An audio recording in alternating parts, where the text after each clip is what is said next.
It started with a calendar notification. Not mine, hers. A shared account she forgot to unsync after her new boundaries talk. Thursday, 3:30 p.m., Café Siren, Mark. No last name, no details. Just a name I'd never heard her say out loud. I sat in the break room staring at the glowing screen of my phone.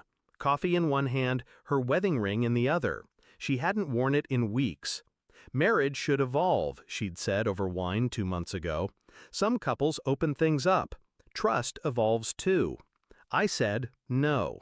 She smiled like it didn't matter, like she already had. I didn't fight her on it, not out loud. Fighting requires respect. I needed confirmation. The ring felt lighter than I remembered, like everything else she'd left behind.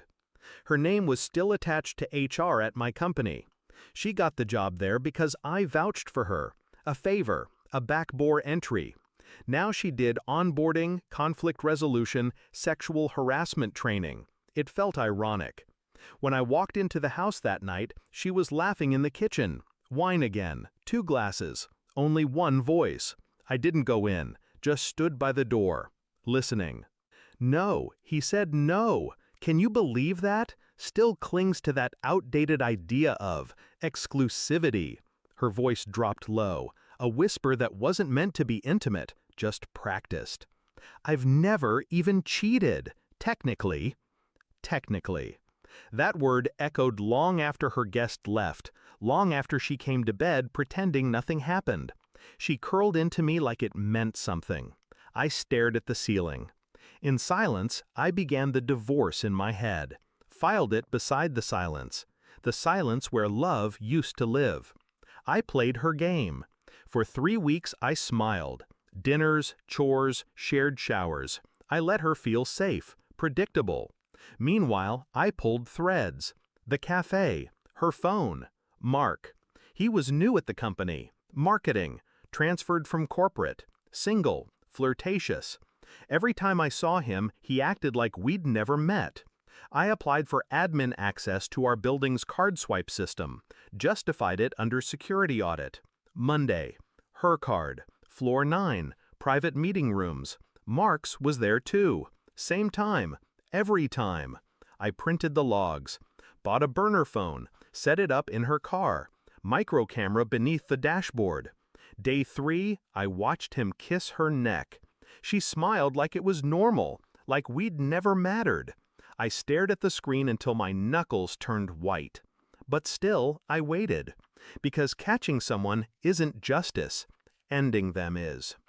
HR systems log everything.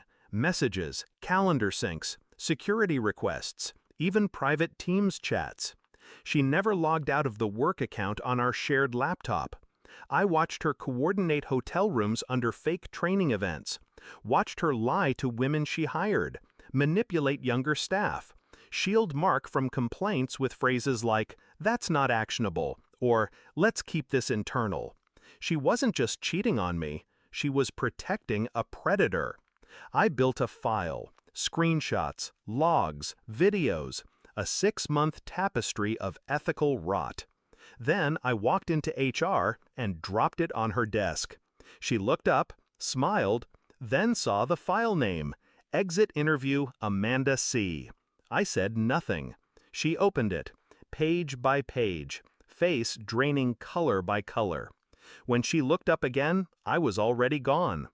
They called a meeting that afternoon, internal, legal, quiet.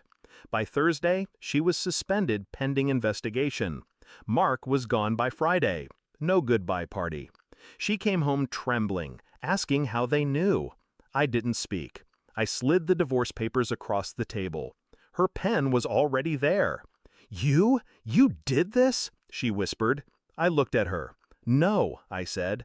"I let you do it." Silence. She didn't cry, not in front of me.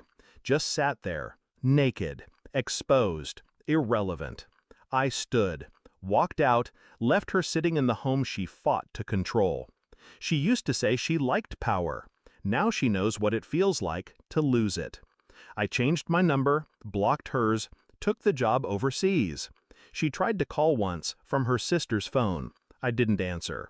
I hear she's unemployed now. Rumors swirling. Hard to explain a sudden resignation after a decade in HR. Harder when your husband disappears without a word and leaves receipts in his wake. Sometimes I check her social media. It's all inspirational quotes now. Fake joy. Sometimes I wonder if she regrets it. Not the cheating, the assumption that I do nothing. But mostly, I don't care. Some things don't deserve healing. Some people don't deserve explanations. And some exits, they don't need a goodbye.